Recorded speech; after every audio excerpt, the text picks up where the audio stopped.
What's up, everybody? Welcome to my review of the Mint Discs Bobcat. Big thank you to Mint Discs for sending me this thing to test and review. I actually checked out their first release and they reached out to me to see if they could hook me up with some new stuff to try out, and I was more than happy to do so. So thank you to Mint Discs. You can find their website in the description below.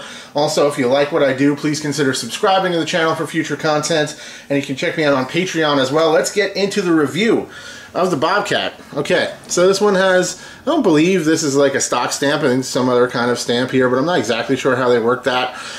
They have some information marked on the bottom of the disc. This is an interesting thing that Mint Discs does, where they actually mark the year of manufacture, the plastic type, and the run on the bottom of the disc. So let me see if I can get that to focus in and I can talk more about it. There you go.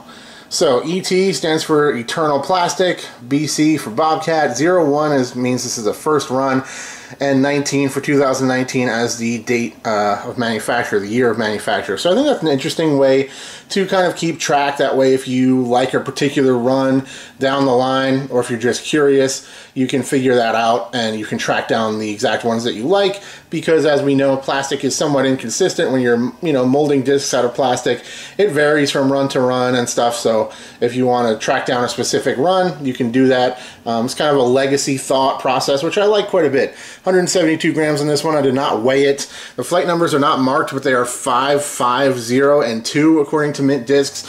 I would alter those slightly. I think the 5 for glide is a little bit generous, so I'd probably say 5402 or 5403. It's pretty overstable, so I think a 3 wouldn't be too out of line either. It's all very subjective and based on personal opinion and all that stuff, based on who tests it and everything, as we know, but that's probably how I would designate it. It's funny too, and this has nothing to do with Mint Discs, but I've been thinking about it recently, like, how often do we see mid-ranges that don't have a 5 for glide? I'm going to go back and do some research on this. Maybe I'll leave a comment down below and let you guys know, but I feel like every mid-range I've reviewed over the last 2 years has a 5 for glide, and I feel like that's a little interesting. So, very flat across the top, which is nice, especially people love an overstable mid-range for forehand. It works well for that, as you'll see James throw a couple later on, and usually the flat top is nice for that. I like a nice flat top mid-range. It feels good. It's also pretty low profile. Like, there's not much depth to this thing, and all in all, it feels nice in the hand. Very durable stuff. These are molded by MVP, so they have the same high quality manufacturing and plastic types that you might expect from that. Taking a closer look at the inside of the disc here, you can see it's definitely pretty shallow. It's got a little bit rounded inside edge here. There's no bead to it whatsoever. It's quite smooth and comfortable, and it feels nice for sure. There's no sharp edges or hot spots whatsoever. There's no real flashing, just very slightly, and all in all has a very nice feel to it. The Eternal Plastic, yeah, should be plenty durable, and it's definitely got a good grip to it. Good looking disc as well. I like the little Bobcat stamp there, no problems whatsoever. Here, take one more look at the design, and there it is. Let's put it up next to some other options, as I always do. First of all, we have something quite different, which is an Innova Champ Gator. The Gator is slightly smaller diameter based on my eye there, and it is definitely deeper. It's got that big chunky rim and a huge bead, but it's a disc you guys might be familiar with, so I figured I'd put it up next to that. I like the feel of this Gator. I still haven't gotten out to test that one. Kind of weird. Should happen relatively soon. Maybe I've been holding on to this for an overstable mid-range comparison I want to do. I'm like amassing this huge pile of overstable mids that I'll use eventually to do that, but I might actually break a separate review out for the Gator. I think that would be smart. Leave a thumbs up if you like that idea. And this is the Quake, one of my favorite mid-ranges I've tested in quite a while. This one is kind of like right on the outskirts of my bag. Like, I really like it. I could carry it on any given day, but I've just kind of been sticking with my Anchor because I really trust that disc. But you can see here it's actually relatively similar in depth, but the Quake is larger diameter than the Bobcat. Again, to my eye, didn't like break out any rulers, calipers, or anything to make that determination. All in all, the feel in the hand is great. It's not like the grippiest plastic, but it should be quite durable. And I bet that if I like washed it off with hot soapy water, it'd probably grip a little bit better. That's a trick that not a lot of people know, but if you get a disc fresh out of the box and it feels a little slippery, sometimes it just has oil on it from either people's hands or from the manufacturing process. If you wash it with hot soapy water, sometimes you get a nice, better grip on it without that being a problem. And often a disc will kind of pick up a little bit more grippiness to it over time, especially these really durable translucent plastics like Opto, Z Plastic, Champion.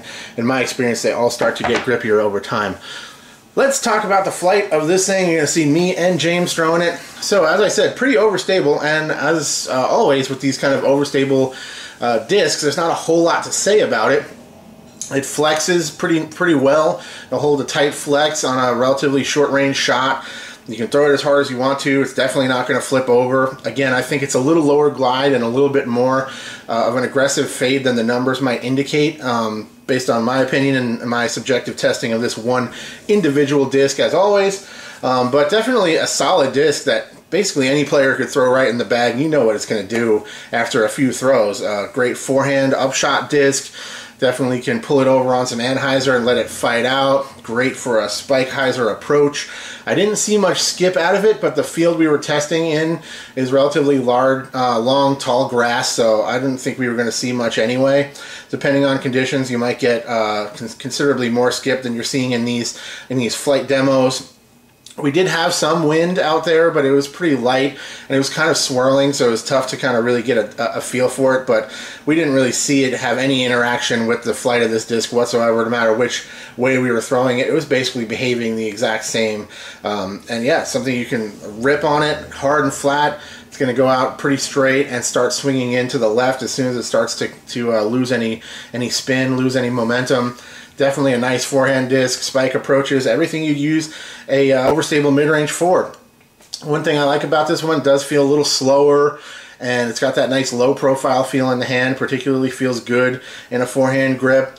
I think this would be a good all-around upshot disc for people that like to go and lean on the forehand for that. I think you'd really like this because you could even pull it over and kind of work a little short flex out of it on a forehand to get different lines out of it than just a pure Heiser or a flat to fade type shot.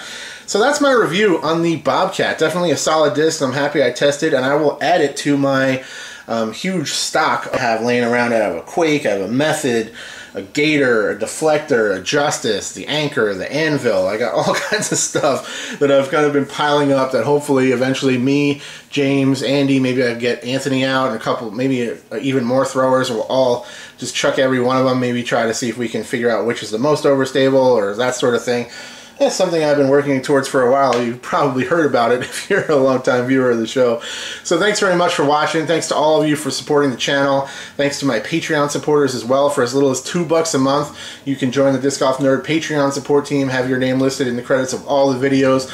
You'll also get some access to alternate takes and other content on there that I'm starting to work in now, and I'll be adding some other things to that in the near future as well. So thanks for watching. I'll check you later. Cheers. Thank you so much for watching, and big thank you to all of my Patreon supporters. If you would like to see your name listed in the credits of all of my videos, go to patreon.com/discgolfnerd.